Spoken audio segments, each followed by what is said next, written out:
Saya Tifal Solesal melanjutkan Kompas Petang, Saudara. Wakil Ketua DPR RI Sufmi Dasko Ahmad menyebut pembahasan tunjangan termasuk tunjangan perumahan bagi anggota DPR periode 2024-2029 baru akan dibahas pekan depan. Ia belum tahu apakah pimpinan tetap mendapat rumah jabatan atau dikonversi menjadi tunjangan sewa rumah.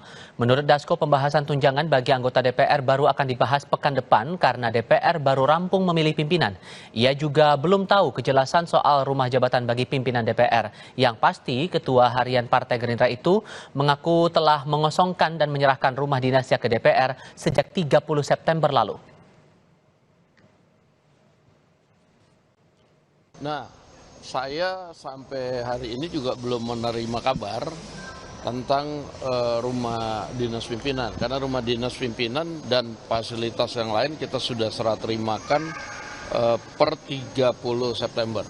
Jadi 30 September kemarin rumah dinas sudah dikosongkan. Nah, mungkin soal tunjangan-tunjangan dan lain-lain baru minggu depan, karena seperti kita tahu kita baru selesai perhelatan memilih pimpinan DPR.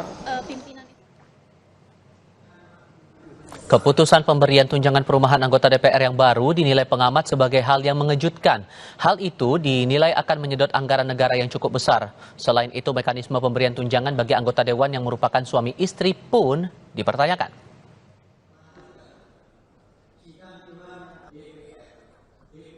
Belum berapa hari DPR baru ini dilantik, mereka sudah harus akan mendiskusikan atau dihebohkan dengan wacana penggantian rumah dinas dengan tunjangan bulanan gitu ya. Kita belum tahu nih besaran tunjangan rumah yang akan diterima oleh masing-masing anggota, tapi pasti tidak kecil. Itu akan menyedot anggaran negara yang cukup besar gitu ya. Nah kan pertanyaannya, ada begitu banyak anggota DPR yang sudah punya rumah. Ada juga anggota DPR suami istri gitu ya. Bagaimana DPR nanti akan menghitung tunjangan rumah mereka itu? Apakah dihitung sama rata saja dengan mereka yang baru terpilih tapi nggak punya rumah di Jakarta gitu ya? Jadi kita tidak disuguhkan dengan pembicaraan terkait dengan program, terkait dengan rencana prioritas anggota DPR gitu untuk periode yang baru ini. Tapi kita disodorkan dengan pembicaraan soal fasilitas. Rencana pemberian tunjangan perumahan terungkap dalam surat edaran Sekjen DPR kepada anggota DPR periode 2019-2024. Nantinya, tunjangan perumahan akan masuk dalam komponen gaji setiap bulan. Besaran angkanya masih menunggu hasil appraisal harga sewa rumah di kawasan Senayan, Kebayoran, dan sekitarnya. Ini untuk data pertama, bila merujuk pada situs jual beli rumah seperti rumah123.com, harga sewa rumah di wilayah Senayan, Jakarta Selatan berada di kisaran 500 juta hingga 900 juta rupiah per tahun. Sementara di wilayah Kebayoran, Jakarta Selatan, harga sewa rumah per tahun berada di kisaran 400 juta hingga 1 miliar rupiah per tahun.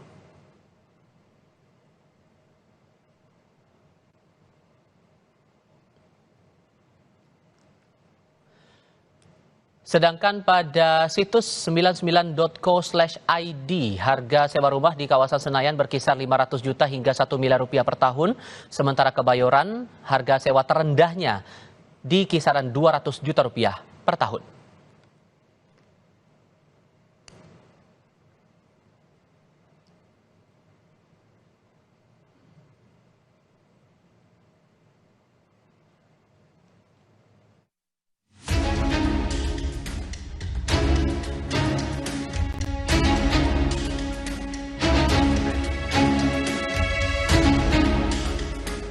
Anggota DPR periode yang baru dilantik sudah tidak lagi mendapatkan fasilitas rumah dinas. Sebagai gantinya, mereka akan mendapatkan tunjangan perumahan. Hal tersebut berdasarkan surat edaran Sekretariat Jenderal DPR pada 25 September 2024. Adapun untuk para anggota DPR periode lama yang kembali terpilih, diminta untuk mengembalikan rumah dinas paling lambat 30 September 2024. Alasan DPR tak lagi mendapatkan rumah dinas karena kondisinya yang butuh perawatan ekstra. Rumah dinas tersebut memang sudah tidak ekonomis sebagai sebuah hunian. Di samping sebagian besar itu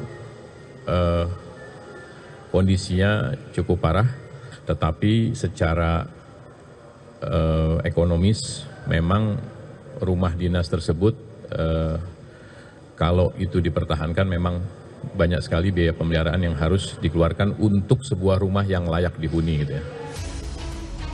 Soal besarnya pengeluaran untuk perawatan hingga renovasi rumah dinas diakui anggota DPR fraksi Demokrat Herman Hairon. Menurutnya, kondisi rumah dinas yang ia huni kerap bocor dan banyak rayap. Meski begitu, politisi Demokrat ini meminta agar tunjangan perumahan nanti perlu dikonversikan secara realistis sesuai wilayahnya. Memang kondisi rumah itu setiap periode kan selalu direnovasi. Saya kan sudah berulang kali juga menghuni di Kalibata misalkan. Kondisi rumahnya selalu bocor, bahkan terakhir-terakhir ini banyak rayap gitu ya. Artinya bahwa memang sepertinya untuk perawatannya sangat tinggi gitu ya. Dan ini memang harus dihitung betul. Apakah melanjutkan menghuni rumah dinas ataukah memang dikonversi sekali lagi dengan nilai yang pantas, yang realistis sesuai dengan wilayahnya. Hingga kini besaran tunjangan perumahan anggota Dewan masih dalam proses pengkajian harga sewa perumahan di kawasan Senayan hingga Kebayoran. Usai pengkajian, besaran tunjangan perumahan akan dibahas bersama Badan Urusan Rumah Tangga DPR yang baru akan dibentuk. Tim Liputan Kompas TV. Foto bersama selesai, kami silakan kepada pimpinan sementara DPR RI untuk dapat menempati. Meski hitung-hitungan soal berapa jumlah tunjangan perumahan yang akan diterima anggota DPR setiap bulannya masih dikaji, perubahan soal pemberian fasilitas bagi wakil rakyat ini butuh kejelasan. Apakah alasan rumah dinas yang mulai rusak cukup realistis atau kebijakan ini adalah pemborosan anggaran negara? Kami akan diskusikan bersama anggota DPR fraksi Partai Demokrat Herman Hairon dan peneliti Forum Indonesia untuk Transparansi Anggaran atau Fitra Badiul Hadi. Selamat sore semuanya, apa kabar? Selamat sore. Terima kasih sudah hadir dalam diskusi kami kali ini. Pak Khairon, saya ke Anda dulu. Seberapa urgen sebetulnya di mata Demokrat untuk mengalihkan yang namanya rumah dinas itu diubah menjadi tunjangan perumahan saja?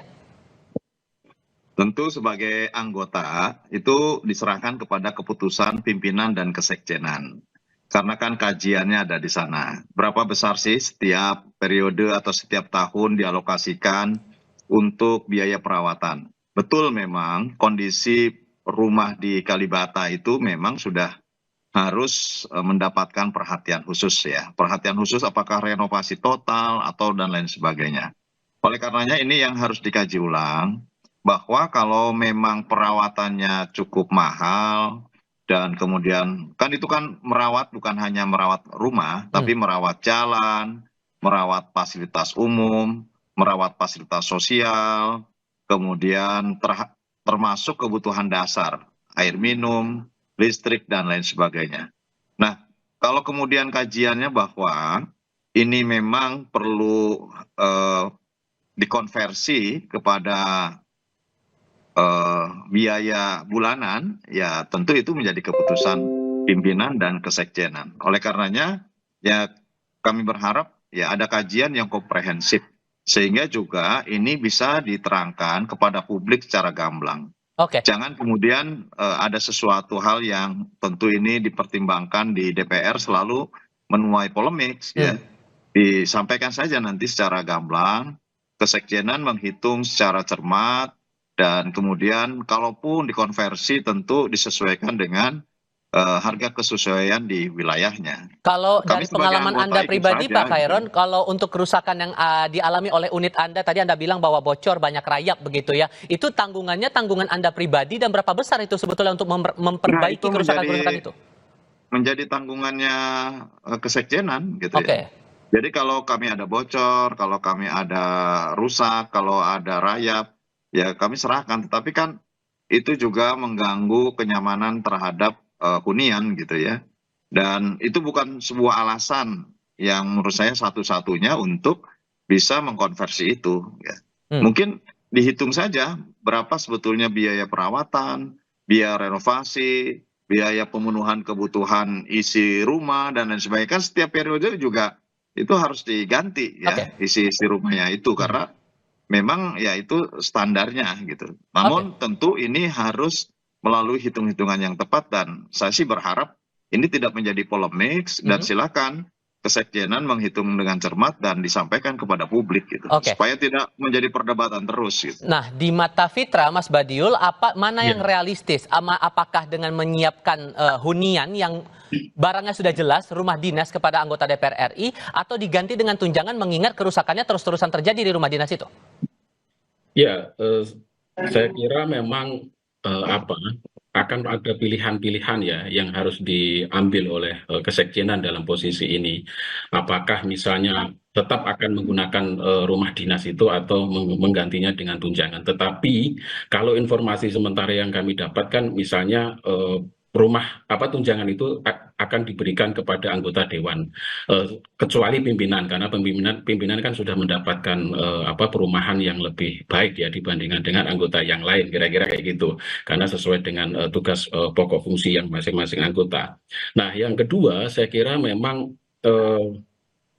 beberapa alasan yang perlu diungkapkan ke publik terutama oleh Kesekjenan DPR, kira-kira apa alasannya? Kalau memang kerusakan, berapa persen kerusakan itu, dan dari total hampir 600 unit rumah itu berapa yang memang memiliki kerusakan parah dan tidak. Saya kira itu harus diungkap dulu ke publik, kan, yang disampaikan transparansi itu menjadi sangat penting agar masyarakat tahu. Tadi disampaikan Pak Heron, tidak ada polemik terhadap rencana kebijakan ini.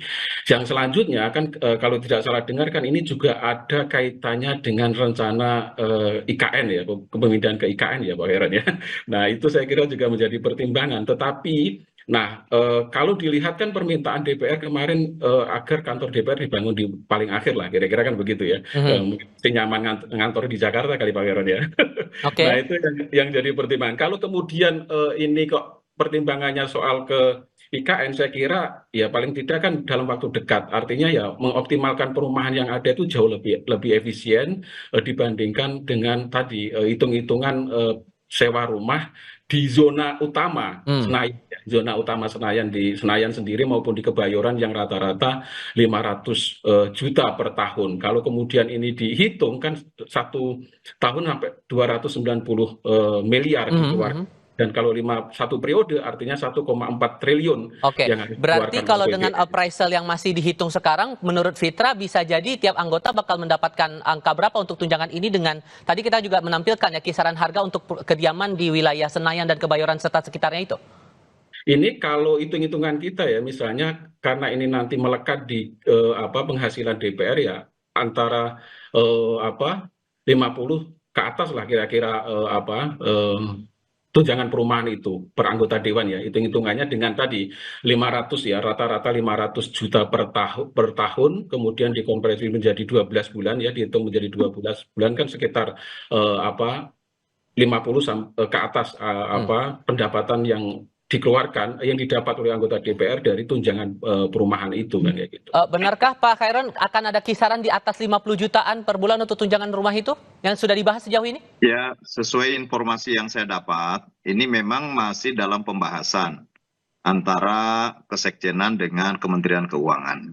Jadi belum ada nilai yang pasti ya, dan tentu ini harus betul-betul juga transparan ya. Saya berharap bahwa sesuatu hal yang tentu menjadi instrumen pendapatan ataupun honorarium atau pendapatan dari DPR tentu harus transparan kepada publik. Saya setuju tuh.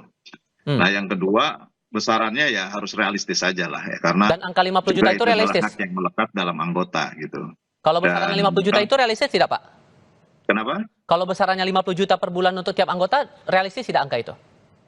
Ya, menurut saya itu tergantung kepada kajian ya. Kajiannya di Kesekjenan nanti. Kesekjenan bagaimana mengkaji, menghitung di wilayah-wilayah setempat. Idealnya kan sebetulnya dulu pernah ada rencana agar DPR justru membangun rumah vertikal ya di sana di sekitar Senayan. Karena kalau kita menghitung terhadap rumah dinas yang saat ini ada di Kalibata juga, itu kan sudah menjadi wilayah macet. Kalau berangkat dan pulang pun ke kantor juga macet. Ataupun yang sekarang juga kan terpisah dengan ada sebagian juga yang di pos Pengumben. Itu juga jalur macet baik berangkat maupun pulang. Nah, oleh karenanya idealnya sebetulnya ke depan harus direncanakan betul. Kalau memang tetap di Jakarta ya harus ada solusi lain ya. Kalaupun tidak dikonversi harus ada solusi lain yang itu bisa berada di sekitar Senayan gitu ya, supaya daya jangkaunya lebih dekat. Baik. Nah, kalaupun ke depan mungkin nanti pindah ke IKN kan ya harus di IKN ya, rumah dinasnya ada di IKN. Jadi ya ini yang tentu menjadi pertimbangan-pertimbangan yang harus disampaikan kepada publik. Saya kira nanti selesai apa yang disampaikan Pak Dasko, bahwa baru minggu depan akan dibicarakan. Kita tunggu saja, ketimbang kita terus berandai-andai dan berasumsi, sehingga kemudian ini tidak menjadi polemik di publik. Itu dia yang kita harapkan sebetulnya di tengah tantangan ekonomi juga kita hadapi saat ini. Pak Herman Khairon, anggota DPR fraksi Partai Demokrat, terima kasih. Mas Badiul juga terima kasih mewakili Fitra sudah berdiskusi bersama kami. Sehat selalu semuanya. Selamat sore. Terima kasih. Sore. Topik lain usai jeda, Presiden Joko Widodo menyebut transisi pemerintahan nasional dari era kepemimpinannya ke Prabowo Subianto berjalan baik dan tanpa masalah.